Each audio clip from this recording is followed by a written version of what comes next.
So I definitely think, sorry. This being my 7th year at camp, which is crazy to me because I don't even realize that I have lived in Ohio for over 7 years.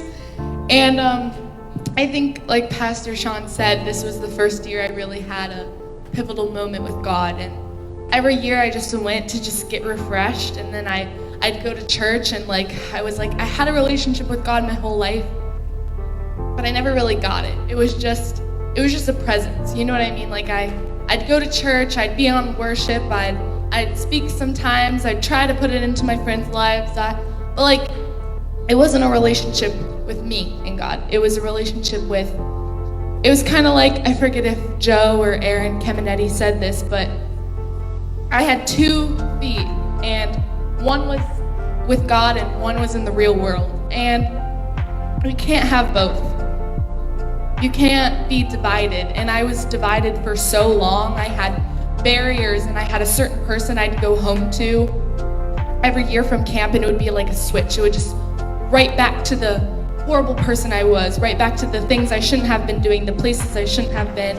And I think for me this year I was free, and I went and I just felt his presence. There wasn't a thing that I was asking him to fix.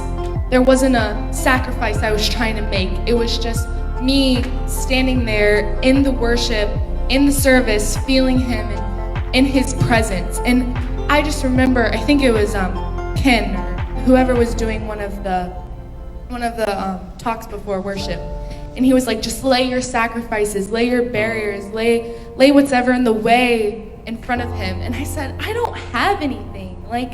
Every year I'd go and I was just like, God, take my problems. There you go. Refresh me, make me feel good. Then I'm gonna go home and give you more next year. But this year I had nothing. I was like, I just wanna thank him. The miracles he put in front of me, the path he had for me that I wanted to run away from, but I couldn't. He was like, no, Londyn, you have a path, you have a purpose.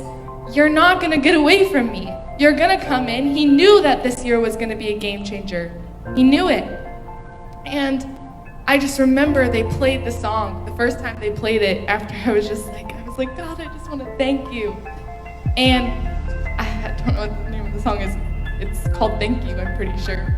And it just goes, for being so good to me, thank you. And it's my joy to thank you, to thank you, to thank you. And I was just like, wow, I got to thank him, I got to thank him all week. And the biggest thank you for me is that I get to come home this year and bring that girl into my everyday life. Bring her to my friends, bring her to my school, my sports, my team, my work, everything. I'm not going back. That's my past. And I'm really proud of how freeing and that pivotal moment this week.